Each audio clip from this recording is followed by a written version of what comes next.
Hello, guys, and welcome to another episode of Comic Book Weekly. And we are here to chat our big topic, which is funny because we are kind of struggling with the topic this week. Oh, Mike just came on. There he is. Okay, cool. So, yeah, we were kind of struggling because there wasn't any like huge news pieces, but this one, since Future States ended and King in Black is kind of not ended, its first month has ended. Sorry, and then King in Black is kind of in the middle of its thing going on as well. We're like, hey, why not chat about that? So we're gonna make that our main topic, but of course we're gonna talk about news first. Let's see if Mike's here. I see him kind of. Yeah, I don't know if I'm working too well. It was struggling for me to get on, so. I don't know. Can you hear me okay? We can hear you, but you're lagging on the video. Yeah, it's a little out of sync, but we can hear you, though. Maybe I'll catch up. I don't know. We'll see what happens. All right. Happy birthday, by the way, Mike. Yes, happy birthday. Thank you. I appreciate it. Yeah. Glad you came on. Yeah. I hope you had your birthday cake. Yeah, I did, actually. Nice. So for everyone out there, Mike shares a birthday with Shakira, so that's cool. That's awesome. And with groundhogs out there too. Yeah. You're just sharing your day with everybody. I'm so sorry. You also shared a day on our big blizzard that we had in New York, which sucked. So we had like a foot of snow. Also, I think we have a new viewer, Samantha Yu, is in the building, so welcome. Everyone's wishing Mike a happy birthday, so thanks all for that. And we're gonna get into some news here. So first up, I haven't pulled up the docs. I gotta get that up, and we're gonna talk about some media news first.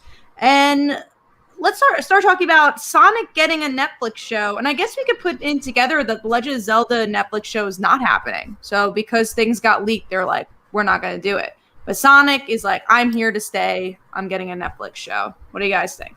Oh, I'm so bummed about the Zelda one. I was really looking forward to that one. Well, I didn't hear about that. Yeah. Stupid leaguers. Sonic, I just marked it because Mike marked it. So I'm here to talk about it. I want him to talk about it. I think Sonic is getting a show because it's popular, because the movie did so well, and so they're like, oh, since the movie did well, why not do an animated series for it? Yeah, it's fine. It's been a while since we've had a Sonic animated series, so hopefully it'll be good and people will enjoy it. So speaking of, Tevia mentioned this in the comments as well, there's also a Tomb Raider anime that's going to be on Netflix. Now, Brant, I know you're a Tomb Raider fan. I'm a huge Tomb Raider fan, especially of the most recent trilogy. And I was excited because this anime takes place after that trilogy. So it just picks up the story right there. And so I'm totally on board for this. I can't wait for it. All right. And then we also, I know we're kind of going through this really quickly. So the topic I wanted to talk about is Aziz Tesfaye, who's an actress on Supergirl, is for the first time going to be co-writing an episode of Supergirl. So we've seen Arrowverse actors direct, but never write an episode, which I find really fascinating just to see that collaboration. Hopefully it is a centric episode on her character, which would be kind of cool. I'm not caught up on Supergirl, but I just thought that was a cool news piece. Yeah, I'm not either. And just for anyone out there, that's the woman that plays Jimmy Olsen's sister. And I don't know if she still is, but at some point she was dating Alex, right? They were last I saw. Okay, I think they're still dating, but again, haven't seen the show, so I don't know. Same. So, no, that's really cool that they're giving the actors a chance to kind of branch out, not just like you said, not just directing, but actually writing an episode, which is really cool. So. I agree. So we're going into some of the bigger news pieces for media this week, and that is Kingdom of Wakanda. So there's going to be a Black Panther world-centric Disney Plus show that was announced. So what do you think about that, Brant? I mean, obviously, anytime there's new Marvel stuff, I'm excited for it. I think it could be cool. I mean, obviously, they can't focus on, Black Panther as, from the movie, sadly. But exploring that world, which I think they did a really good job with in the movie, kind of making that their world and their country and culture very interesting, which is something that the comics haven't quite done for me personally. So I'm excited about that, especially if they put Shuri in there and kind of explore her growth as a character and stuff. I'm down for it. Also want to welcome Renee because I haven't seen that name, so welcome to the show. Welcome. And our last media news piece is that Titans has cast Tim Drake for their television show. The actor is Jay Licurgo, and they are, I think I pronounced that last name right. I don't know, but they are going to be playing Tim Drake, which I'm definitely excited to see Tim Drake for the show. My only reservation is that now it feels like it's going to be a Batman show. You have Barbara, you have Dick, you have Jason. It's just like it's not a Teen Titans show anymore. Yeah, I wanted to give Mike a chance to talk to me. I wanted to talk about it, but no, that's all right. Yeah, I don't even watch. I haven't even watched more than one episode of the show. Oh wow, I love the show, as everybody knows. And Tim Drake is my favorite Robin of all time, so I'm excited, obviously, that Tim Drake's joining the show. But I agree with you, Kat. Like you said, we already got Barbara, Jason, and Dick, and so we've even seen Bruce. So it's a whole Bat family going on there. But I'm cool. I'm curious to see what they do with the character because they've obviously taken some liberties with each of them. So I want to see what direction they take with them. So that's all the media news. We're going to jump into the comic news. I'm going to let Mike start on this one. I know you and Brent have been reading it. New Phoenix in Avengers will tie into Heroes Reborn. And we get a little silhouette of that new Phoenix. So who do you think it is? Well, it's a female, obviously. But I don't know who it is, And yeah, we've been reading that series, but man, oh man, that series is bad, and it's supposed to lead into the whole Heroes Reborn situation too. Yeah. So it's like, oh man, now Brant and I both said, oh yeah, we're done, and this is supposed to lead into the next thing. So it's like now I feel like I have to read it because of this situation is why what happens in the Marvel Universe now. So it's like, oh, should I keep reading it to see what happens? I don't know, but I don't know who this could be. I really don't know who it could be. You have any thoughts? I really don't because they've thrown so many different characters at us that I mean, if history is any indication, it's gonna be a redhead. So we'll see. Are there any redheads left besides like Mary Jane? I feel like every Phoenix person it's gonna be Pepper Potts. Yeah, you know what? Let's do it. We haven't seen Pepper in a while. It's gonna be Pepper. I don't know. It could be Rachel. She's already been Phoenix. It could be Hope. I think Hope also has had the Phoenix before. Yeah. I don't remember. But the one thing that it said was that it's not supposed to be somebody that's already held the power before. Yeah, right. I would be cool if it wasn't a redhead. Mix it up, do something different. Jubilee next Phoenix, why not? Radio Vid said that's an interesting way to go. That would be. I mean, they've done everything else with the character, right? Her kid's a dragon, so yeah. Well, that makes sense, yeah, because as Black Knight pointed out, this is a fiery space dragon, the Phoenix. So that was a foretelling. I don't know. I hope so. I really don't. I don't want to see Jubilee as Phoenix. Like Mike was saying, it's like we both decided, not to continue forward with this, and it's like, oh man, now it's going to lead into Heroes Reborn, and I almost felt obligated to read it just to lead into that, but it's like, it's so painful. It's like only 2 issues I think left until it goes into that too. So it's right. So you want to see how the whole thing leads into the event more than, you really don't care so much about the tournament itself. But again, just the whole lead into that particular thing. Like, what does Jason Aaron have up his sleeve, that ties all this together? Yeah, exactly. I don't know. We will see. I will wait for Heroes Reborn. I don't think I'll be reading Avengers. I'm pretty good on that one. So let's go into our last topic, which almost was our title, but again, it was kind of a slow news week, so we're like, maybe it shouldn't be. But the topic is that Image Comics is launching a Comic-Con cruise. Great way to announce that during COVID. We don't even know when the next Comic-Con is going to be, but they're like, you know what? We're going to do a cruise, which is like, what? The most self-contained Comic-Con you can have. I don't even know if this is a great idea. I know there's been cruises that are Comic-Cons, like Star Trek and stuff like that. There's been themed cruises. But like as someone who tables and I guess has been on all sides of the Comic-Con spectrum, I don't know if I would want to be like stuck on a boat with like the same people for such a long time. And you're like, I don't know if that's just me, but I'm just like, I don't know.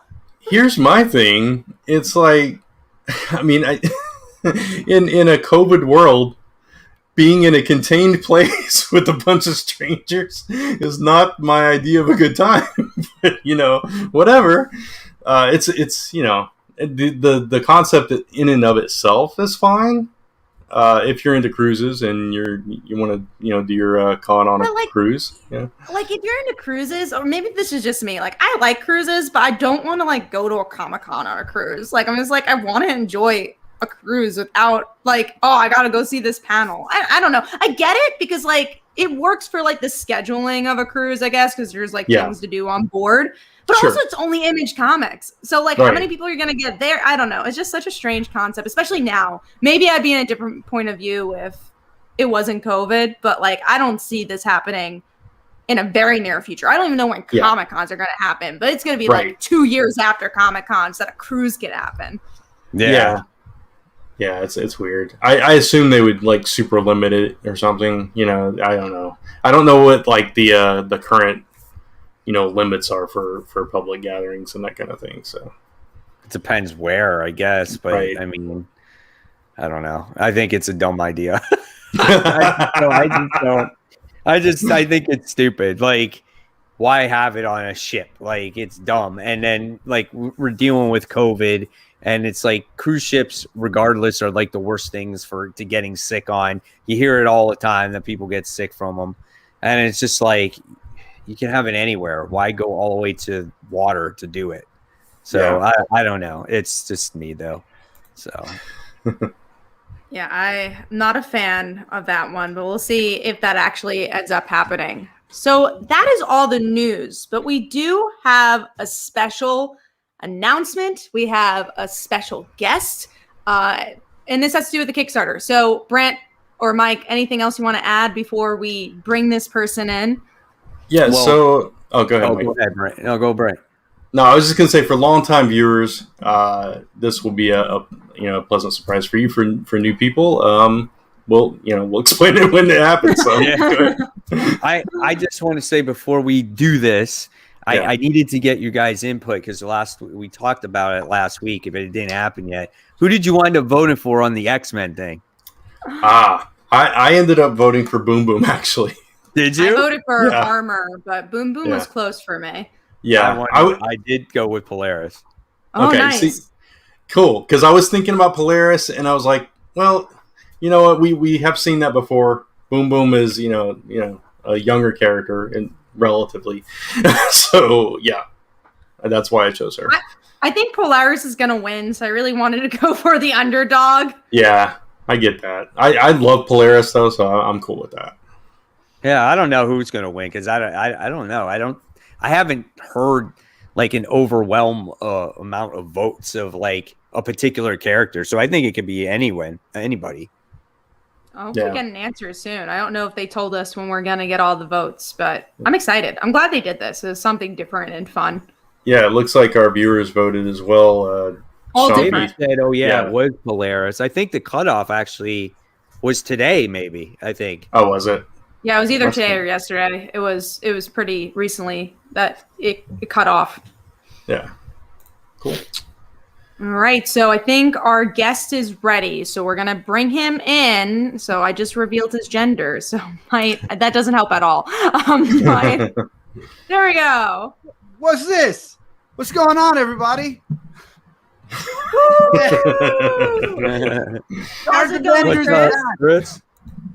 What's up, everybody? Everybody, I have a surprise for all of you.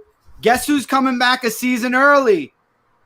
This guy is returning for season 1 of CBW.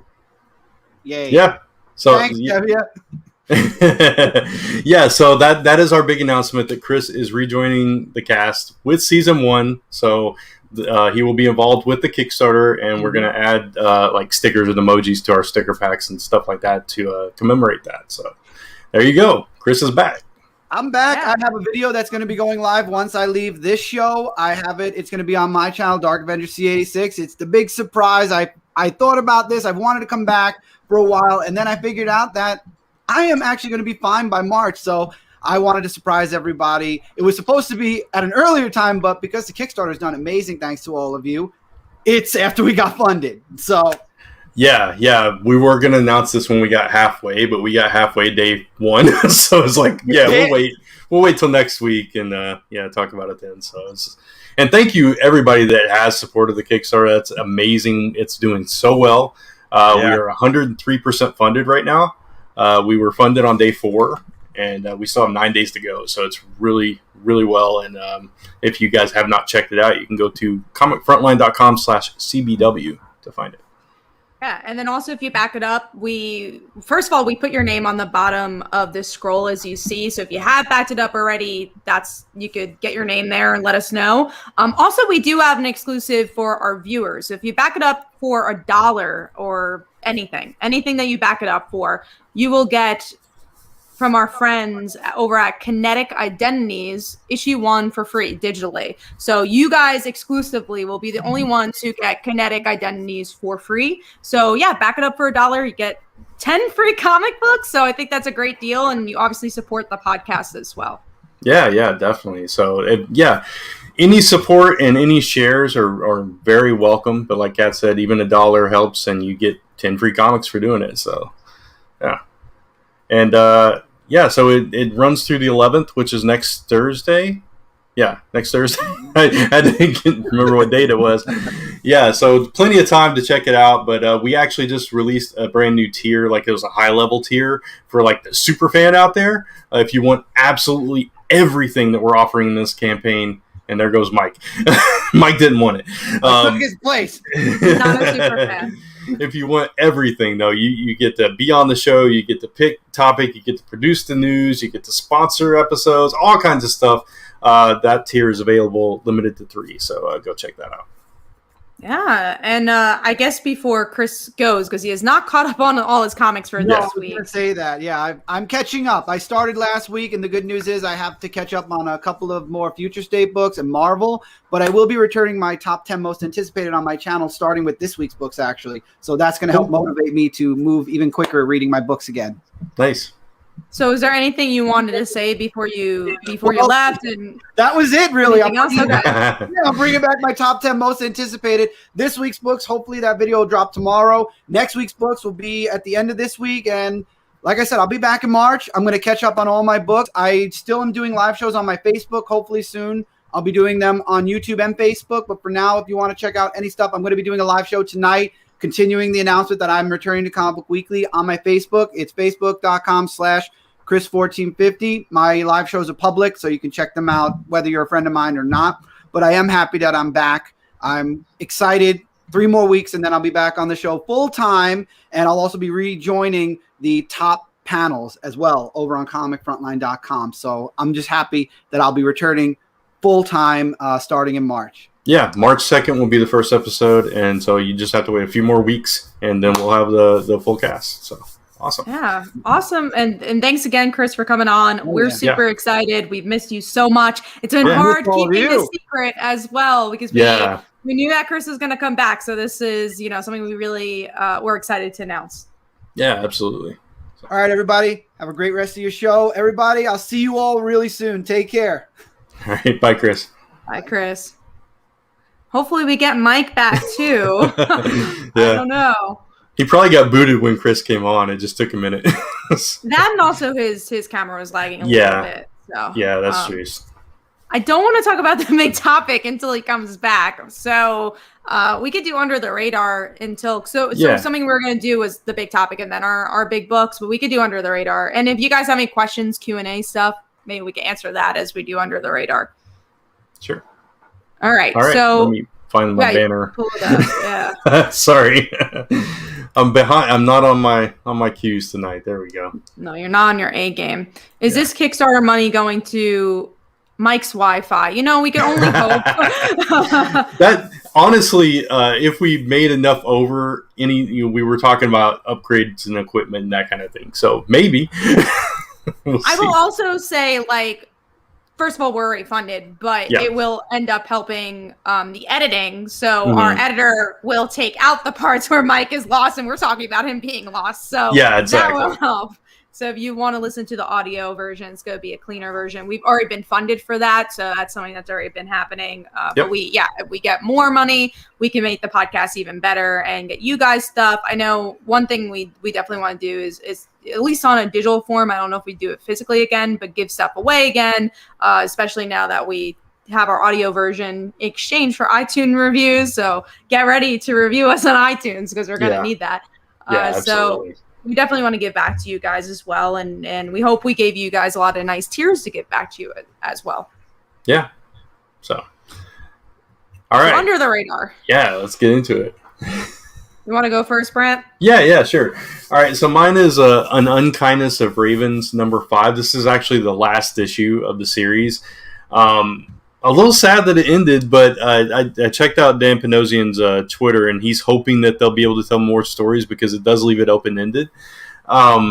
This was a really fun series. It was about this girl who moves back to her dad's old town, and she looks exactly like this girl that has just gone missing. And it's this whole mystery that unfolds because her sister and her mom died in a car accident when she was young, or at least so she thought. So there's all these questions going on, and then there's like this coven of witches that come up, and they're trying to, sway her to their side, and there's another side trying to sway her to their side, and you find out some secrets about this girl by the end of this series and this issue, that she's quite a big threat to everyone. So it's kind of cool. It was a nice little wrap up. You get a little epilogue that kind of teases possible future stories. So I really enjoyed it. So I definitely recommend checking out volume 1 when it comes out. So, Mike, we're doing Under the Radar, and then we're going to go back to our topic because we didn't want to talk about the topic without you. So, do you have Under the Radar, Mike, or no? I just wanted to say that my Under the Radar was actually Fantastic Four because it's the first issue that I actually read from the series since I want to say like issue maybe 3. So it was hard for me to judge what an Under the Radar was. I was kind of like, what should it be? And then I'm like, oh, why not Fantastic Four? That's a good one. Because I thought it was a really good ending to this story arc. I didn't feel really lost to the story arc. I totally understood what was going on. There was just that evil female, I forgot her name, which she was called. I don't think I ever remembered her name from the beginning. Yeah, I don't remember either. But they had that gate or whatever that she wanted so she could conquer like the entire universe and all these other worlds and everything. And Silver Surfer makes his appearance here and tries to delay her, and they made her pretty strong, man. I mean, she took on Silver Surfer in 16 minutes and defeated him at the end. The only gripe I feel like I had with the issue was I guess it was like too convenient how it ended. It was just like, give me the thing and, or you're going to die. And he has the ultimate nullifier and Franklin was going to use it. Then he's just like, okay, you can have it, but you can't come back, or you got to be in. It just seemed very like convenient, right? Just like how it ended. Yeah, I didn't quite understand what what exactly happened. They sent her into the future to see the end of everything, I guess is what it was. And it's like, I thought that was a little convenient too. But I'm kind of wondering if all this is going to also tie into Heroes Reborn, and that's going to come back to bite them or something. I don't know. Right.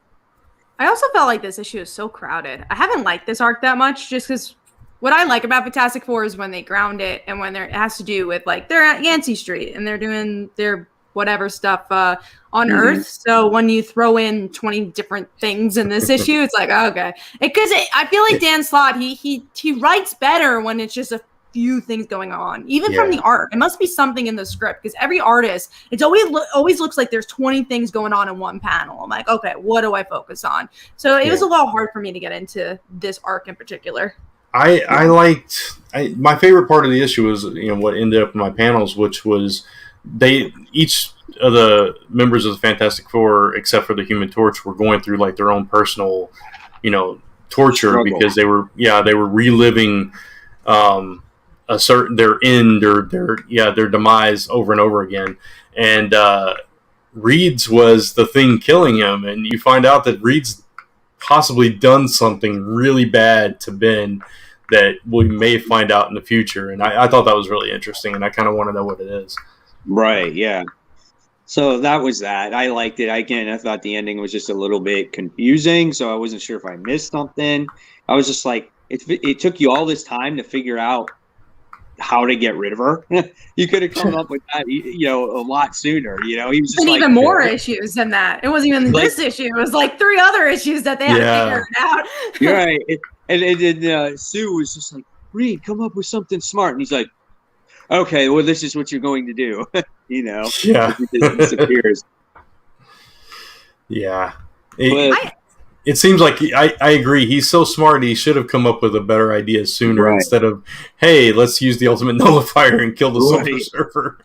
But it was entertaining. I liked it. I liked the artwork. I thought the colors really pop in it, and it was vibrant. I like that cosmic feel to it. And so it did get me to the point where I was like, oh, this seems like, Dan Slott's actually doing well with this series. So I'm going to continue it. I'm glad you're picking it up. It's a pretty consistent series. Like it's always like a middle ground book for me, but it's always, I think, worth reading. Like I like his take on the Fantastic Four. Right. I completely agree. I was wondering why Silver Surfer was silver again. I was too. Continuity, right? Yeah. I was like, but then at the same time, I'm like, I'm not going to go into it. Right. So it's just there. So my under the radar was Batman, White Knight, Harley Quinn. I thought this one picked up a little bit. Overall, I've been enjoying it. I don't think it's as good as the White Knight series, but it's cool to get into Harley's psyche. And this one, we get to see kind of the origins of Harley and her connection to Joker even more. And that kind of love triangle going on between Joker and Harley and Batman of all people. And then we do get to learn a little bit more about the villains here, who I haven't been totally impressed with, but I get the thematically how they're trying to compare it to her relationship with Joker and Batman, which I thought was better done in this issue. Cool. I have the issue, but I didn't read it. There was like 3 books that I still didn't get a chance to read it. And it was this, I think Imperious Lex and the Batman Superman book. Those are the 3 books that I get a chance to read. I have this series for me, it's not bad, but it's not as interesting of a book as obviously Batman the White Knight. It is good, but it was just like I've kind of fallen off of my excitement for it. It's kind of fallen off from it. I agree. And I think if they focused on Batman and Harley, it would have been a much more interesting series than what it is right now. I think they're just focusing on the wrong things. But yeah, it's a middle ground book. Definitely not bad. Still enjoy the universe, but yeah, not as good as the actual White Knight series. Right. So that was under the radar. So we're going to go into our main topic, which is our title, which is King in Black. There you go. You're on point, Brad. I am. I'm getting better. Yeah. You're getting better. Versus Future State. Now, this is the last week that we are reviewing every issue of Future State because we gave those issue ones a try. Now we're just going to read the ones we want to. Right. And King in Black, I know Mike is following all the tie-ins. I'm not following all the tie-ins, but I'm reading a handful. Brent, are you reading a handful of the tie-ins, or are you reading? Yeah. I'm not reading all of them, just the ones that appeal to me. Yeah. So let's start with you, Brent, because I don't know what you're enjoying more, King or Black or Future State. Honestly, King in Black has surprised me. I've enjoyed it a lot more than I thought I would. Especially because I hadn't been reading Venom, so I really didn't know what to expect. But I think it's been a really solid event across the board from the times that I have read. So I would say probably King in Black a little bit better because Future State is I don't want to say hit and miss, but there's definitely low points and there's high points and there's middle points. So it's like it's all over the board with Future State, where King and Black I think has been consistently solid. So yeah, King and Black for me. I've been surprisingly enjoying it because I'm not reading Venom. It's not a series where I'm like, oh my god, this is amazing, and I'm for either of them.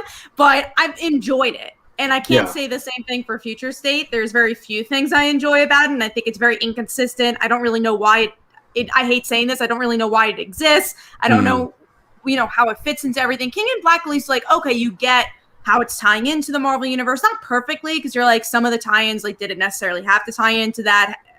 Does it tie into Amazing Spider-Man right now? It's not really a wide line event like Future State. But it's very consistent and does very well with Venom. And every issue something happens, which is kind of nice. And yeah, I like King and Black more as well. Future State has been such a letdown. It really has. Yeah, there's Future State. There's definitely stories that I enjoy, like Dark Detective. Like, that's a great story. I really enjoyed it. It's actually better than I expected. And I do like how all the Bat books somehow, I guess, loosely tie together with the Magistrate, but they don't exactly do that. And I kind of wish that all the timelines with that was exactly the same. So it would be kind of like one story, and then you could appreciate that from at least the Bat family side of things. I think that would have been really cool if they did that. But being that it's all over the place and it's kind of like a convergence type of thing, it bugs me a little bit. But some of the stories are good, and we'll talk about them today. And then some of them are just not that good. But then when you go to King and Black, some of them are not that good either. You know what I'm saying? But when it comes to King and Black, there seems to be more at stake than Future State, right? Because King and Black, you have the main event, of course, and then you got all the other tie-in books, and Namor's a little bit rough, and that's to say the least. And most of the tie-in books are kind of like very similar. It's like the symbiote dragon has attacked their town, and it's just like, well, how does this hero deal with the situation? So it's very similar in many ways, but you kind of like to see how these heroes deal with that situation happening in their area. And I like that. So it makes sense. And it feels like it's happening across the Marvel universe. So I would say that King and Black is better. It's kind of tough though, because Future State, I guess when you're reading it now, it's not really an event. It's just something that's happening. And I don't know if we were all thinking it was going to be an event that kind of, leads into the future of DC, but I guess it kind of is, but I don't know. I wish it was more consistent. I think that's the thing. We still don't know exactly what it is or what the end game with it is. So that's kind of the frustrating thing. And I agree with you with it being, the timelines being all over the place. You can't really connect to anything, especially because they're so short. A lot of them are 2 issues, and it's like, how do you get behind this storyline when it's just gonna disappear, in a month? So yeah, and even though some are connecting to Infinite Frontier, just felt like this is a filler for them to like, okay, what are we doing at DC? Okay, this sounds good. Death metal 5G used to exist, and all these people were let go, and it just feels like them picking up the pieces. Also, someone mentioned like, I wish I could pull up the comment. I don't know where it was. I pulled it up before, but they mentioned like there's no big moments in Future State, unlike King and Black, where every issue at some point, maybe it's not like a, oh my god moment, but it's like, oh, that was cool, something happened. But I feel like because Future State spoiled everything before it came out, there is like before we picked this thumbnail, I was talking to Brant because Mike wasn't on our chat at that moment, and I was like, hey, was there any big moments in Future State like that we could use as a thumb? And there wasn't any. There was not one big moment where it's like, oh, that happened. It's just like everything already was spoiled beforehand. There was no big moments. Yeah, exactly. So it's I mean, there were small moments. There was like cool things that happened through them, and I really have enjoyed some of the books. But it's yeah, by and large, it's not really a comparison, I guess, for me. But yeah, it's hard to compare. What are you gonna say, Mike? Yeah, no, I was like, I agree. And it is kind of hard to compare, like you said, Cap, because technically this is not. Excuse me. This is not really an event. It's just something that exists. And a lot of the people out there, a lot of the viewers out there right now, said, "Oh, I'm glad I didn't waste my money on it." People on my channel said the same thing. Like, I'm skipping Future State because it doesn't mean anything, and DC's just going to go back. So they kind of already knew that was what this was. But of course, I wanted to give it the benefit of the doubt and see, well, how does this all lead? Because there are a couple of characters that are going to go forward, in the DC universe. So I just wanted to see, though, if it was a much more connected story than it actually was, instead of it being so broad. Yeah, and another cool thing, and then I want to answer a question, if that's all right. But another cool thing is that some of these are the creative teams that are taking over different series. So it was a chance to see what they could do with characters, and I'm really excited for Batman because of Dark Detective. Or whichever book that is. Yeah, I think it's Batman, right? Detective. Is it Detective Comics? Okay. I'm really excited for that now because of that. So at least there's, some positives to take away from it. Yara, I absolutely love, so I can't wait to see her, in the main, DCU or whatever. Real quick, I just want to answer this. The Magistrate is an entire organization. It's the new, basically the super police of Gotham now. So. Mm-hmm. A good comparison, if they were out at the same time, would be King in Black and Death Metal. You know what I'm saying? And yeah. That would have been. I actually might have said Death Metal on that one, even though I didn't read it fully, just because of how much implication there was there. But King in Black hasn't finished yet, so it's hard to tell. Yeah. I only liked Death Metal because of issue 7. I really didn't like the rest of it. I was like, issue 7 was amazing. That was great. But I wonder if King in Black is going to have the same, like, oh my God, earth-shattering Marvel moments. Now, Kat, you did an article on Newsarama that kind of explored, right, that what's going to happen in the future with, with Infinite Frontier. I read that article. So, and where it actually, how it continues from there. And I was like, at first I thought that's what Immortal Wonder Woman was going to be like. I thought it was going to continue from there, and I wish that's what would have happened. So it felt like a more connective, timeline, instead of it just being like, here's just a whole bunch of stories. Yeah, I think Future State. I think Infinite Frontier issue 0 is going to be really where we're going to have to question where the DC universe is going. And we don't like that, then it's like, oh my God, what's going to happen? But that's the one where if you read Death Metal, that's really where you should be continuing, because that's like, okay, we're getting Batman stuff. We're getting, what else were we getting? Stargirls in there. We're getting different stories in that. So I'm excited for that. And I'm excited for the different voices that are in that. So we'll see. I hope this new era of DC brings us some interesting stuff. It does seem more creator driven, which I'm happy about. It seems like they have more of a voice, and we'll see what happens. My comic shop said that DC is going to be having like around 30 something titles a month being released now. That's good though. I'm happy there's more titles. It definitely No, that's actually a lot less than what there's less titles? Yeah. Really? Yeah, when you look at what like Marvel releases in a month, it's ridiculous. Marvel releases like 100, but I thought they were releasing like 10 titles at DC. No, it's gonna be less. It's gonna be less than what they had before, like Future State and all that stuff. That's crazy to think. Yeah. You don't notice it, which I guess is a good thing. But I don't know. That's crazy. That is crazy. I could have sworn they weren't publishing that much either. So, wow. So we'll see what happens. But, King in Black, I'm anxious to see what happens with that. Obviously it's going to lead to a new status quo, I think, for Eddie and maybe possibly Dylan. And I just think my prediction is I think there's going to be more at stake for those characters, and it's going to be a lot more impactful, I think, for a lot of people too. I think with Future State, if and this is a big if, and it depends on how Infinite Frontier is going and all that stuff, but if there are things that writers can pick up on and start building towards that play out in Future State, that could be cool, like little seeds of things. So I don't know. It's like I want to know how some of them got to where they are. Like with Teen Titans, we talked about, like, how did Beast Boy and Cyborg merge? Mm-hmm. Is that something we're going to explore later? Or is this just a what if?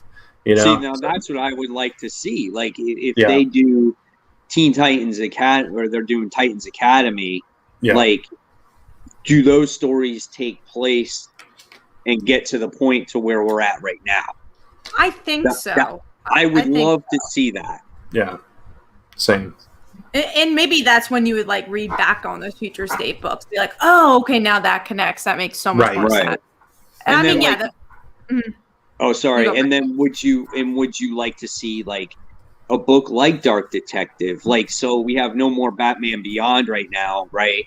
But would you like to see a Dark Detective with a Batman that is in the future like this, and see continuous stories of like this of this going on? I mean, I'm really enjoying that book. So yeah, I think that'd be really cool. But I would want Mariko to write it. I don't know if she would, because she's writing like a, present day Batman, but who knows, maybe it'll tie in some way. But yeah, there are definitely a select few books I really enjoy. And those are the ones that don't feel like you jumped into the middle of something. That's like definitely my biggest pet peeve of Future State is like, I think I've described it before on this show like this, but I'll describe it again. I feel like I'm a new reader. I felt like I've never read a comic before. I'm reading like 108, like issue 180 in the middle of an arc. Because I'm like, what did I miss? It's like, you haven't missed anything. You're literally just starting in the middle of a story and nothing's explained. See, I feel like the issue there is just like, you get all these different versions of these characters, but you have no idea like why they exist, how they exist this way, how they became the way they are, and you make yourself feel a little bit lost. That's how I felt when I read like the Black Adam story in the Suicide Squad book. Yeah. So, but I don't know. We'll see what happens with it. We'll see what happens with King in Black. Obviously, King in Black, I think, is the much more cohesive, impactful story at the moment. Future State was just a very broad bunch of stories in general. So, it just depends, I think, what you enjoy more at the end of the day, though, truly. Yeah, absolutely. For me, none of them are mind-blowing yet, but yeah. We'll see. Hopefully Hopefully, at least, King in Black finishes strong and Future State leads somewhere. That's all we can hope for, right? Absolutely. All right, so let's talk about some books. So you guys all read Daredevil this week, right? So I did. What did you think of it? I thought it was pretty badass. I thought it was like the best King in Black book out there, even though it's just like any of the other ones where it's just like, here comes the symbiote dragon. It's going to land in Hell's Kitchen and it's going to take over all the people in there. But I think it integrated the story really well of what's going on, how Matt Murdock is in jail. He asked people, let me out because I can't do anything sitting in here in a cell. And if you don't, we're all going to die. Elektra's trying to be the moral compass. He's trying to think like Daredevil, which I think is really awesome. And we get to see a whole bunch of people get possessed by Null himself. And the art was just creepy, man. It's just something that it's like when I watched Walking Dead for the very first time, that first episode, and you got to see that creepy girl, with that creepy face or whatever it is. Yeah. That one scene that was in my panels reminded me of that actual scene. And it's just like that creepy Alice voice, and I'm just like, oh man, that's really cool. I love this issue. Yeah. Go ahead, Kat. No, you are. I really loved it too. And as far as tie-ins go, even I think, even like you said, it was just another dragon landing and all that stuff. But I think it was better integrated here than we've seen it in several of the books. and it just made sense, and like how it infected, Typhoid Mary, and different people, random people on the street, but also people we know, and then it leads to that confrontation and the stuff in the prison. I loved every single aspect of this issue, and it's like, man, why haven't I been reading this book? this issue and last issue. I'm just like, yeah, it's so good, and this is how you do a tie-in to an event. I think this is the perfect way to integrate that kind of story. I agree. That second to last page where the page was black and it was just the words. Oh yeah, of him talking. Where it's taking him over. Yeah, that was a really amazing scene there. I really enjoyed that. Yeah, because it's like, and I'm sorry, Kat, if you're gonna continue I'm not, from there. But, yeah. You're good. Yeah, it was like, okay, it's this major threat, and that's the cool thing about King of Black. It's because at first everybody's like battling it, everybody's safe, and then slowly, one by one, people are getting taken. And it's like the ones that you think, okay, they're not going to take them, right? They're safe. Matt Murdock's in jail. Okay, he's fighting against it, and then slowly it's like it's just creeping in and taking every single person over. And it's like, oh, they got Matt. Oh no. Yeah, I like how they've been splitting up the book. I think that's been pretty cool with the Elektra and Daredevil. That's been good. Also, who was that woman? I'm guessing she's someone who's part of the book. The one that had a daughter. Like, she seemed like she's like a character of the book. I don't know. I was trying to figure that out. I'm like, I don't know who that chick is, and I don't know her daughter. Okay, so we all aren't supposed to know her. I was very confused. I'm like, she must be like a supporting character of some sort because she seems important. She did. Yeah, she did seem important. I don't remember who she was. Like, and I don't remember her daughter, and daughter's 16, and she's drinking with some guy, and I don't know. And I was just like, who is this person? So it felt like the middle of a story because I'm like, okay, and then why possess her in particular? I was like, okay, why? I think they just use it as the entry into the crossover. I mean, into the tie-in. I mean. So I don't know. You see that kind of stuff in movies where you start with like some random person, something happens to them, they kick off the story and take it into the main characters and stuff. I think that's probably what it was. Definitely didn't have a gripe of it. Like I thought, it was good, but I'm just curious because me too. But yeah, no, the artwork was definitely on point for this. The artwork for King of Black in general has been really good, and I hope they keep this whole Elektra Daredevil story going on because I think that's been super intriguing. But yeah, I'm definitely on board for this book for, as long as Chip Zdarsky's on it. Hell yeah. I mean, if you haven't read it, go get the trades and read the whole thing. I guarantee you'll be hooked on this thing and you won't want to stop reading. There's I remember the first arc was really slow for me. That's why I was like, I didn't read the rest. It is slow in the beginning, but then it picks up and the story is just really good. And I felt like in those initial story arcs, like if you read it in trade by the second story arc, I think it really starts to pick up a lot. Okay. Yeah, I think I had the same problem. I'm pretty sure I tried it when it first started, and then it was just like, I wasn't feeling it, so... I'm definitely wanting to go back and read it now, though. Yeah, because now you know where it goes. Yeah, exactly. I'm trying to. Sorry if my phone. I'm trying to plug it in. Cool. Okay. So that was Daredevil. We don't have a lot of big books this week. Oh no, Mike didn't pause. Okay, I was making sure. Maybe he did. I'm not sure. No, I think he's just fixing it. Okay. Yeah, I'm just fixing stuff. I'm on the mess today. All right. Let's see. So I guess we'll just dive into number 5. So what was your number 5, Kat? Mine was Captain Marvel.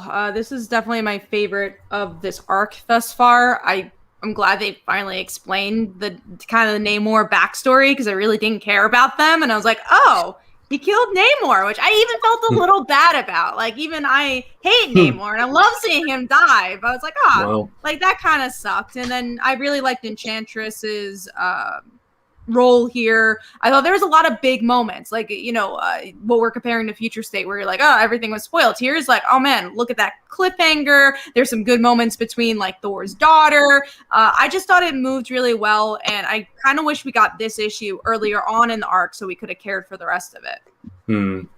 I think I'm kind of bored with this arc at this point, so it didn't grab me as much as it did you. It was still a good read. I still enjoyed it, and I like that she finally got Mjolnir, and I'm curious to see what happens with Carol going forward. Based on what happened at the end. But yeah, I'm kind of ready to move on into the next arc at this point. Which I think we have one more issue. Yeah. I like this issue. I thought it was a lot of fun. I had a good time with it. I loved all those moments in there, and I was just like, "Oh, look, the son is even more of an asshole than his his dad was." You know, for sure. So I thought that was kind of funny. So I was like, I don't care. I don't feel bad for Namor if he died or not. He deserved it. And then the whole scene, like you already talked about, with like Thor's daughter, I thought that was awesome. And then obviously Carol getting charged up at the end. I thought there were some really good moments, and I really enjoyed this book a lot. I love seeing their kind of like, Enchantress and Namor's relationship on, why they got together and stuff like that. I really like this book. I think Kelly Thompson's done some great things with it. The status quo for Carol looks like it's changing quite often, though. That's the one thing that I've noticed in her run, trying to always change her, give her different powers and stuff like that. And so we'll see what happens going forward once she has this new cosmic power that she gets. But I think it's fine. I like it a lot. Yeah. All right. So Brent, what was yours? Mine was An Unkindness of Ravens, number 5. I already talked about it. It was my under the radar. Cool. And then my number 5 was actually X-Men, issue 17. I can just say the art alone just made me love this book that much more. It just sort of took me back to old school X-Men back in the 90s. That's what Brett Booth's art did. And I know Kat's not a Brett Booth fan. No, I definitely felt the Jim Lee vibe, though. I thought it was very Jim Lee. And it was not as exaggerative as he would do, like when he was on The Flash. It was more like a Jim Lee style, So I was like, wow, this is amazing. Just like the throwback costumes and just little nods to like old time readers. And even the story, the story was like more of a one-shot type of story, but nevertheless, it was fun. It was interesting. And yeah, man, I liked it. Yeah, there's no better way to, kind of do a throwback than to have the X-Men in classic costumes, dealing with the Shi'ar, right? Yeah. So I loved it for the same reasons. I thought the art was, total throwback to 90s X-Men, and you got that vibe from the very start. Splash pages, the angled panels, cool shots all throughout it, and I really enjoyed it as well. Cool battle scenes. I didn't like the one-shot nature of it, though. I thought the artwork was the best part of the book. Because it was so classic. But I hate that there's no story in this book. I wouldn't still be surprised, though, if somehow this story does tie into I'm sure it will. Yeah, 100 issues later, when I forget this story happened. Well, it already kind of tied into what happened with like Gambit and Rogue, because they're the ones that protected the egg or whatever, and that's how that grows in power and everything. So it's kind of continuing off of that, but I don't know if it's going to come back up later or not. So, but I understand that. Yeah. Would you like to see Brett Booth on the artwork the whole time? I wouldn't mind if he does this, because I thought this wasn't his normal style. Yeah. If I would like to see it, if that, what you just said, and also if the book shifted focus to this team. True. Going forward. Yeah. Mm-hmm. Yeah, because I feel like it would be weird to see like Kitty in that style of art. Yeah. Or at least not weird, but I think it wouldn't work as well. Or even like the Quiet Council and all that kind of stuff. It'd be a little strange. The one thing I did like about this artwork is that, though, it really made the book pop. Like you just felt the energy kind of flow off the pages with that. And that's something that I don't think we've really seen in X-Men all that much as of late. You know what I'm saying? I don't know, man. It was cool. I liked it. Yeah, me too. All right. So, we got to talk about this one. All right. Amazing Spider-Man issue 58. I think we're gonna have different opinions on it. Yeah, I think so too. I actually liked it. I didn't hate it. This is my number 6 actually, so it was close to number 5. Yeah, it's my. You care that much about? You guys know how I feel number 8. About this negative. Yeah, I know. I knew you wouldn't like it just because of Mr. Negative. That was definitely the weakest part, but at least everything was cohesive in this book, and I liked that Liz Allen was involved. Now, I will say Liz Allen is a very inconsistent character because the last time we saw her, she was ruling the roost. She was big bad, head of her company. She still is, but now she's just crying over Harry. It's like, but is that a boy? I have a theory about that, but go ahead, Mike. But how does she not know that Harry's been gone like all this time and doesn't realize that business trips? Yeah, business trips. Classic. You haven't talked to your husband in how long? Like, how long has he been freaking Kindred for? And you don't. It's a long business trip. Yeah. That's it's like he's ridiculous. He's not cheating. He's just on a business trip. But you know what? How long has he been on a business trip, Liz? Like, come on. So, you guys want to know my theory? I think that she probably knows, right? Is that your theory? I don't think I don't know that she knows. I almost wonder if it's her secret cache instead of his. The glider and stuff. Just because of the way that panel was drawn, where Peter's looking at it and he's like, this doesn't make sense. Why would he have a glider? He's Kindred now. And in the background, you see Liz and she's silhouetted. And it felt like foreshadowing to me. It could be total just, me reading into things that aren't there. But I think that would be a cool twist if it was her instead of Harry. And then you got to deal with both of them. And they have hinted at it so many previous runs that Liz Allen would be something in the Goblin stuff. Because I love her as a character. I think she's great. But again, she's so inconsistent. Sometimes, I thought Dan Slott did a great job with her. It's like, oh man, she's evil, but is she? Yeah. And then you have this, and she's just freaking crying. She's just crying everywhere. And it just felt, don't get me wrong. I understand she's upset about her husband leaving her for such a long time and lying, supposedly. But it also felt very cliche. It felt like the easy way to go. It's like, oh no, this sucks. It's like, couldn't you have it felt very stilted, the dialogue. It just felt so easy. And Normie's such a, they're just like, I'm not a baby anymore. I know what's going on. Here, I can press the button. I see what's going on. It's like, come on. It was so. I'm just not a fan. The more and more I read Nick Spencer's Spider-Man, I become less and less of a fan of it. I really, really do. So I thought this was a stronger issue, honestly. Mr. Negative comes out of nowhere. Yeah. Help me, Aunt May. I'm so bad. And then all of a sudden now he's going to be bad again. Yeah. And I get that. And, that was, predictable. That was eventually going to happen anyway. But the interesting part of that part of the story was what was going on with Kingpin, I thought.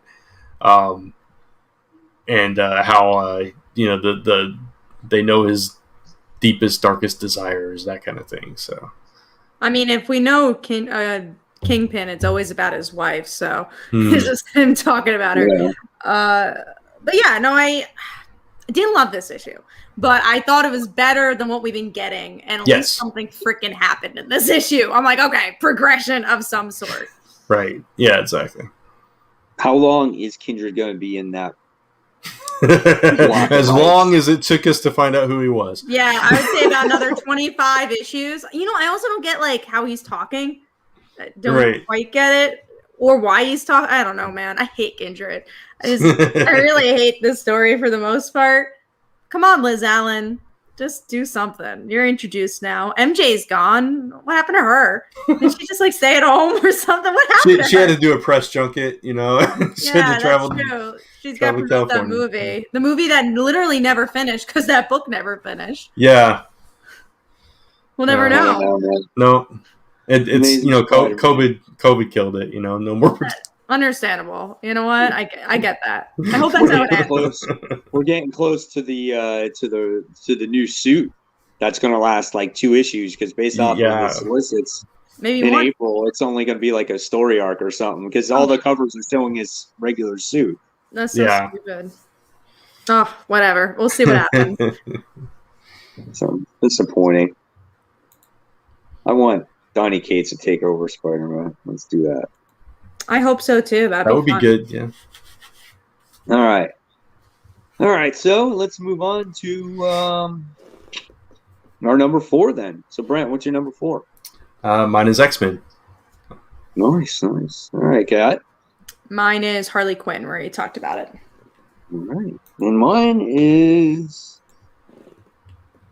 actually Strange Academy. I thought you dropped that book. I was going to, right? And then I found out that I was reading that the Dormammu's son, Doyle, was getting killed.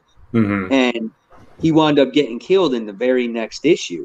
Right. And you're just like, oh, damn, like, what's going to happen with this? And now all of a sudden, like, in this book, like, things got real for these kids. Yeah. You know what I'm saying? And it's no more like playing games and stuff like that.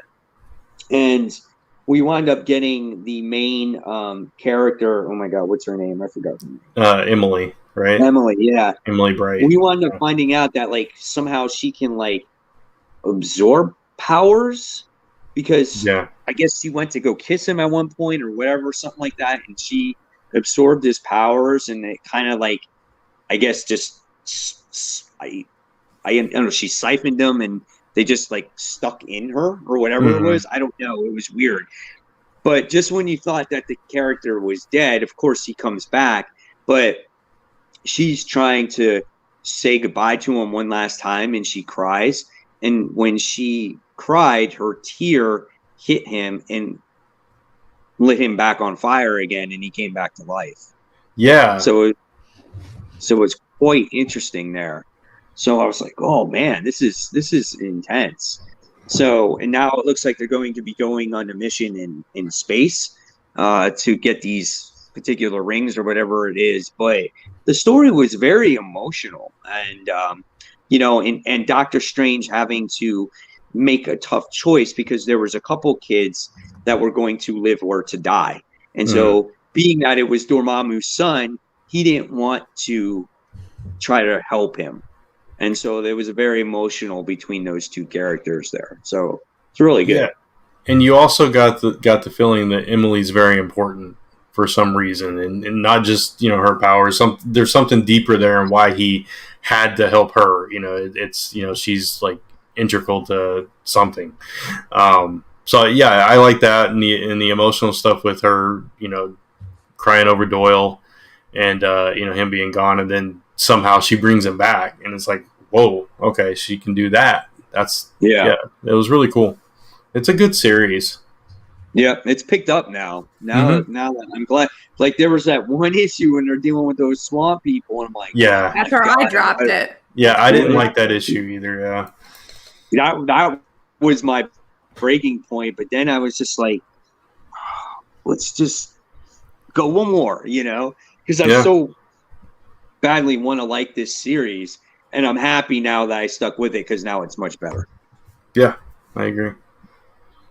Right. So we all did our number 4, and we already talked about X-Men. We talked about all the big books, so that's kind of crazy. Man, oh man, we don't have anything, so we're just gonna go. Let's go to. I want to talk about Wolverine because I actually read Wolverine, and I know last month, Brant was like, "That's it, I'm done with Wolverine. I'm chopping it." And this issue was so much better. Was it? Like, It figures. This is the issue where Maverick makes his appearance. Ah. Okay. And so what happens is Wolverine goes in disguise as Patch, right? And they goes into this high priced auction and they're selling off all these things, right? It was like Black Widow something. It was like Spider-Man's gravesite from Kraven's Last Hunt was on sale. Like, you see these items that are up for auction. And one of the items that was also up for auction was Wolverine's, one of his hands, because it got amputated at one time with his claw. Yeah. And so he like kind of loses it. And they wind up capturing him. And Maverick is there also being auctioned off. They mind swiped them. And they're like, hey, buddy, want to buy this? And it's just like, the price is astronomical. And he just goes insane. And he just loses it. And then they knock him out. And then he tries to tell Maverick, you got to remember this. You got to remember me. And then he goes, I don't know who this guy is, but he's coming with me. So it was a lot better. It was so much better. That's good. I'm glad you enjoyed it. I did drop it, so I did not read it. I feel like if you have an opportunity and the issue's still on the rack, I would suggest reading it. Okay. Because it was good, and it might sway you back into the story arc again. And the artwork was really good. Okay. Yeah. So it figures. Yeah. Right. Yeah. It says the paneling was awesome, like a big picture of Sabretooth, but some panels were the story. So it was cool, man. It was really cool. All right. So let's go on now. We're going to go and talk about our number 3. And so, Kat, what was your number 3? Mine was Dark Detective. Mine too. Oh, nice. Yeah, this was a really, really solid issue. And the reason why this is high is because both stories are actually good. I enjoyed both of them. Red Hood's artwork was a little simple, but I enjoyed the story. I liked seeing that point of view of Gotham. I liked seeing Ravager there. I thought that was really cool. And then the actual story, I liked learning about Bruce's roommate. That was kind of fun. Yeah. And what his daughter is up to. But yeah, I just like the narrative a lot of the book. And like I said, this was a very consistent issue, which was a pleasant surprise with 2 stories. Yeah, the lead story, I loved the roommate stuff. That was so funny. Yeah, and I love where he was talking about he doesn't think the TV's spying on us yet. And then a few pages later, he's like, crash, they're watching us, get rid of your TV. It was hilarious, the conspiracy theories, but he wasn't wrong, because you got these little robotic drones flying around spying on everybody. But I love this. I love Bruce in hiding and how we learn more about how that came to be. And then Red Hood, it's like we knew he was going to be a traitor just from Titans and all that stuff. It's like what Jason did and all that stuff, but we didn't know why or how. And I got the feeling that there's more to why he turned than they're letting on, that we know about. So it seems like he's doing it for a reason, and maybe it's just to keep Ravager at bay. Maybe he's trying to save people and bring them in safe and whole instead of her killing them all. Who knows? But it was a cool story, both of them. I liked it too. I agree with Dark Detective. It was so awesome to see that story of what happened with Bruce, how they declared him dead. I thought that was an amazing thing. And what do you think the daughter does that she's able to protect her father?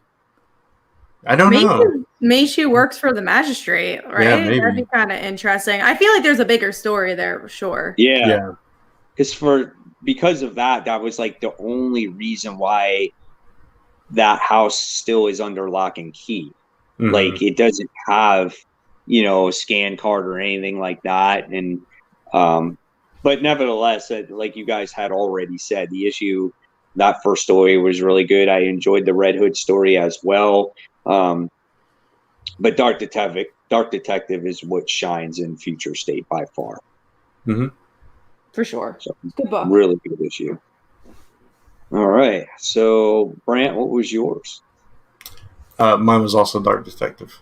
Okay, so yours was the same. Okay. Yeah. And mine was a book we already talked about as well, Captain Marvel, issue 25. All right. So now we move on to number 2. And I'm just going to go and say my number 2 was Dark Detective. Nice. And then, Brant, what was your number 2? Mine was Daredevil. Okay. Hey, Kat. Mine was also Daredevil. Nice. Oh, Yeah. nice. Cool. All right. So we're going to move right down the line to number 1. And my number 1 was Daredevil. And Brant, what was yours? Mine was actually a book we have not talked about, which I'm probably the only one that read it. Firefly number 25. You're definitely the only one who read it. But Yeah. This was a really good book especially if you're a Firefly fan. They did this time jump, so I thought it was a good place to jump back in because I was way behind on it, and it's kind of cool because you get to see some of the familiar characters that you know from the series in different roles because things have changed drastically, and somebody comes back that you don't expect and you don't understand how or why they're back, but it's really cool if you're a Firefly fan. I don't want to spoil it. I told Lisa to read this book because she's and she was like, did such and such come back? And I'm like, read the book. It was a really good issue. I think Greg Pak has every character's voice down pat. The progression of these characters in the future, what roles they fall into, makes perfect sense. And it was just really good, and it gave me hopes that they actually could do a revival of this if they wanted to on TV. So that's cool. Really good. Yeah, I don't think they will because of the whole Whedon stuff, but you never know. Maybe with someone else. Yeah, but this gave the opportunity to be able to do it if they ever could, though. Awesome. All right. So, Kat, what was yours? I am pleasantly surprised. What happened? Okay. I was pleasantly surprised with this issue because we talked about it last week and I was a little worried about it. Mike was worried about it, but I really liked it. And that was Future State Aquaman, actually. I really enjoyed it. I thought it moved really well. I liked the bond between Andy and Aqualad. Jackson? Is it? Jackson. Jackson and Andy I thought was really cool. And I enjoyed the actual plot. I thought it allowed us to get into the plot very organically, unlike a lot of the other Future State books. There's some kind of epic moments in here with Aqua Woman / Aqua Girl's leg being cut off and then her actually surviving. Yeah. I really like the artwork in this as well. I was pleasantly surprised, and I thought it was very new reader friendly since I'm not really reading Aquaman. Just moved really well. Yeah, I'm kind of glad that she. I know you guys were worried about her being younger, so maybe not being the same character we read in whatever that book was that she was in. Justice League. Yeah, Justice League. I couldn't remember which one it was. But yeah, she was old enough. She still had the same attitude, basically, which was kind of cool. I'm really liking her character, what she's going to become eventually. But yeah, I thought it was a solid story, and Jackson's connection to her and to whatever. I don't know. It's like he had this other intuition or whatever. But I liked her power set too because it's different. It's like a combination of Mara's and Aquaman's because Mara can control water and he can talk to fish or whatever, sea life, and she kind of got a combination of that because she can control the sea life, but she doesn't want to. So it's just a cool dynamic for her. Which is definitely dark as well, which is kind of interesting to see. Like such a dark power, can you still stay good? I want to see more of that character. It'd be kind of cool, but I don't think we will. I don't know if we will. Yeah, unless they do a Flash thing where they age her and have future her come back to the present or something. But I think the future is bright for Andy though, if this is any indication. For sure. I really liked it. Sadly, Mike has to leave the show because his battery died for his phone. His computer is not working. So we are sorry, Mike. If there's any comments for the Future State books, I mean, we're pretty much wrapping up soon anyways, but if there's any comments for the Future State books, I want to know your Aquaman thoughts. Let us know. Yeah. But yeah, we're going to run down these Future State books and then probably wrap up and obviously do our most anticipated. So let's see. We already talked about Aquaman. You already did your number one, Brant, or no? Yeah, Firefly. Yeah. Okay. So we did Dark Detective, and we have 4 other Future State books to talk about. Again, this is going to be the last week we're going to be doing it like this. So next week, we're going to be putting it back in the big books because we're just not reading all of them. That's how we're going to do it.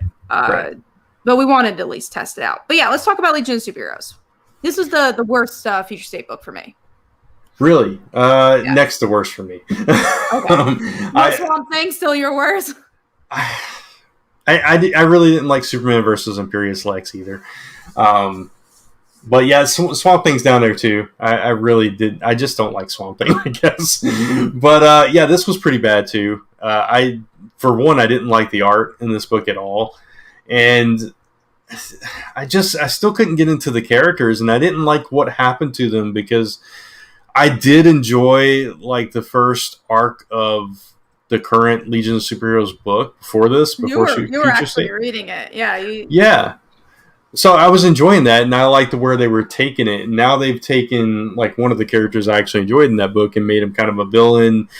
Did some weird things here. You know, Brainiac's just like a floating head. I just didn't like it at all. There was nothing really for me to latch onto here. Yeah, no, I was so bored with it. I didn't really get what was going on. I was not a fan. And going to Superman versus Lex, I also didn't really quite like it. I don't know why we need 20,000 old versions of Superman in Future State. I guess it was interesting that Lois was there, but that cliffhanger meant nothing to me. So I'm also not going to get that next issue. Yeah, I'm not either. Lex ruling a planet, that's interesting. That could happen. You know, that's fine. But the whole thing where Superman's... it felt like he was lecturing us again. And I think it's something about Mark Russell's writing that it just doesn't appeal to me. And he does that a lot. So, it just didn't grab me at all. I didn't like it. So the other book, let's talk about Batman Superman issue 1. I thought that was better than I thought it would be. It was Superman not really knowing the gravity of the situation in Gotham, and coming there, kind of announcing himself everywhere he goes, and Batman trying to rein him in a little bit, and that eventually causing trouble for the both of them. And I thought that was interesting. It made sense, and it was, again, another example of them seeing from each other's perspective, which is what we always get when we pair those two. So I thought it was solid. It wasn't definitely one of the better ones, but it was definitely I enjoyed reading it. So I just thought it was just a story we've kind of seen before. So I was like, why don't we get the next issue? Definitely not bad. Like you said, the artwork was very solid. Just like, okay. And, there wasn't really anything I kind of left with it. And there's a reason why I usually don't read Batman Superman, because it tends to be very fillerish in a lot of ways. Yeah, exactly. I completely agree with that. So the last Future State book we're going to talk about is Suicide Squad issue 1. Yeah, so this was an interesting book. At first I wasn't sure if that was Connor, but I figured it was, and then we learned that it is, and it's like this twisted version of the Justice League, basically. And I thought it was really interesting why Connor was there, and we don't really fully learn why he's there, but we know that Amanda Waller's got something on him, and he's seeing people die left and right. He's trying to protect them, keep them safe, and keep them in line, and it's just not working. And now we're getting the actual Suicide Squad coming in to deal with the situation. But then we also learned that the crime syndicate's still around, and they're an option in the future. So it's like, okay, that's not good. So I thought it was better than I expected as well. I don't know that I care enough about it, but I care enough about Connor, so I'm curious to see what happens with him. I am interested in seeing the ongoing. I don't think I'll be reading more of the Future State Suicide Squad. Also, it took a really long time to get to the Suicide Squad. Literally, they're at the end of the issue, which is true. Crazy. But yeah, no, I want to learn more about Connor, but I think picking up the pieces with that new series, I don't see myself being lost. So I think I'm just going to start from there. Yeah, that's good. I mean, I don't know what I was going to say. I was reading a comment and trying to comment at the same time. That's probably a good approach to take with it. Yeah. So those are all the Future State titles, and back to the regular programming for next week when we'll do chopping block again, and all that fun jazz. So let's get into most anticipated. But Brant has to mute himself, so he's gonna be back. So I will do some of the most anticipated as we wait. Let's see. I'm also going to delete some of Mike's because he had some most anticipated that we did not. So I'm going to delete those. But yeah, first up for me, I'm trying to see if there's any most anticipated that I only had. There isn't. So let's do. Oh, Brant's back. So we're back. So sorry about that. It's cool. I had a visitor. Had to talk. So Star Wars High Republic. I really wanted to get Mike's thoughts on this one, so I'm kind of sad he's not here. So I'll just say I absolutely loved the first issue. Can't wait for the second one.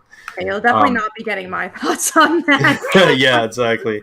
I know that he found a way to read it, so I definitely wanted to get his thoughts. We haven't talked about it since. So let's talk about Runaways. It's back. Yes, I am stoked for Runaways. This is going to be a high school issue, it seems like. So it's them getting used to high school. I'm actually excited to see them outside of their bunker because I feel like we've been seeing them a lot there. So yeah, I'm stoked. I'm so excited. It's been a while for a series that I absolutely love to be on stands, and Runaways is obviously one of them. So I hope it delivers. Yeah, absolutely. I completely agree. I'm going to skip that one because I don't remember why I marked it. And it's on there twice. That's weird. Let's talk Firepower, number 8. We've all been loving this series. I'm trying to remember what exactly happened at the end of the last issue. It was the guy was still alive, the older guy. Yeah, was that last issue? Yeah, I think so. Last issue? They're all running together. Yeah. It definitely feels the same, which is not a bad thing. I like that. It actually feels so serialized, but also there's not a lot of cliffhanger moments, in my opinion, which is kind of weird because that's such a Kirkman thing. Yeah. Like it's a very well-paced book. Yeah, exactly. It's really good because you got the whole family involved now too. And it's, they know that somebody's after them. You got the, I'm trying to remember exactly what happened last issue. It's like I don't know. Anyway, it's a good series. They're definitely on the run, so that's a big. Yeah, they're on the run, and the bad guys know that the old guy's alive, right? Or he faked he acted like he was still dead, right? Yeah. I don't. They thought they killed him. Yeah. I think one of the villains was revealed at the end. I don't remember. Yeah. But I'm excited to remember next issue. Yeah, exactly. Sorry, everybody. I read those first 6 issues back to back, so it's all kind of running together. Through. Yeah, right. We do have a question before we go to the next one. Yeah, let's do it. Have you guys read any of the Rick and Morty comics? Nope. No, I've never even seen the show. I've seen, I think, one episode, and that was in the background. I'd never really seen a full episode. Yeah, I just never got around to it. A friend of mine is a big fan, but I just never did. One more book, and then we'll get into a couple of groupings. This is another one I was hoping that Mike would be here for. Transformers Beast Wars. I absolutely loved the TV series Beast Wars. It's like that totally rejuvenated Transformers for a new generation when it came around. And my brother was little, and I got him all the toys, so he has a whole buttload of Beast Wars toys somewhere. And we watched it together, and it was just really cool. And then it transformed into, no pun intended, into Beast Machines when they went back to Cybertron and stuff. So I'm really curious to see what they do with this series, this comic series. So looking forward to that. I hope you guys continue it, because I feel like every Transformers book, you guys so excited for that first issue that they don't read anymore. Yeah, it's because they put so many characters in there and there's so many people talking, you just cannot keep track of everything going on, unfortunately. They don't know how to just focus like on smaller groups for arcs, which is what the TV series always did, and same thing with G.I. Joe. So I feel like it's always the same writer who's writing those books too. So with IDW, it definitely is. Yeah, they keep the same. With Transformers, they typically had two writing teams, but it was always the same two writers, and they would, they were very similar in their approach. So, all right, so we got a bunch of King of Black books and a bunch of Future State books. So, with King of Black, we got Gwenom versus Carnage #2. I know we both loved that first issue. Yeah. So, yeah, looking forward to seeing what happens with Mary Jane, I'm sure. Return of Valkyries again, another fantastic first issue. Can't wait for the second one. I think all the King in Black books I'm super excited for, because we also have Marauders this week. I'm excited to see like how that's going to connect. So all three of those I'm very much anticipating. Yeah, I know Black Knight is like your favorite character of all time. So you're looking for that. I'm totally picking that up. I'm just excited about it because we haven't seen a whole lot of Black Knight, and the little we've gotten recently has been in that Avengers with the Phoenix crap. So I want to see how he ties into King of Black and everything. All right, then in the Future State, next Batman #3. So it's the first #3 we're getting. We'll see if it picks up. I've been a little disappointed with next Batman. I want to love Tim, but they haven't really given us much of Tim. Yeah, that's true. I do like the character. But yeah, I hope it finishes strong at least. Wonder Woman #2, Yara, she's back. I'm excited for that. Such a good first issue. I want to see some more of this character. I can't wait to see her like after Future State and the TV show and I just love this character. So I'm excited for her own series in particular, just like how that interacts with the present. Yeah, exactly. I'm gonna skip over the 3 only Mike marked. And I don't think I'm actually not reading those stories. So that's I'm picking them up. Yeah, I don't know about Superman Metropolis. I'm still on the fence with that one. And then Flash, you're actually going to read it? I want to see, like, again, kind of, it's like Batman and Catwoman. I kind of want to see the dumpster fire for that one. I just got to see how it ends. I don't know that I am. I was so disappointed with that first issue. I don't know that I can. So. I have a feeling I'm going to continue to be disappointed. But I wasn't bored with the book. That's the thing. Like, I did not like it, but there were so many bad things happening. You just, like, wanted to see where it went. I just kept getting angry and angry as I read it. I don't know if I want to put myself through that again. Yeah, but that's it. That's all our most anticipated, so. All right, so we're going to start wrapping up the show, guys. Just a reminder to check out the Kickstarter. We have 9 days left, so it's about a week and change for the Kickstarter. So we hope you guys can go support. I put it in the chat there, and then also go vote for the panels. I believe we still have a tie, so it'd be nice if you guys could go vote. We love doing the panels.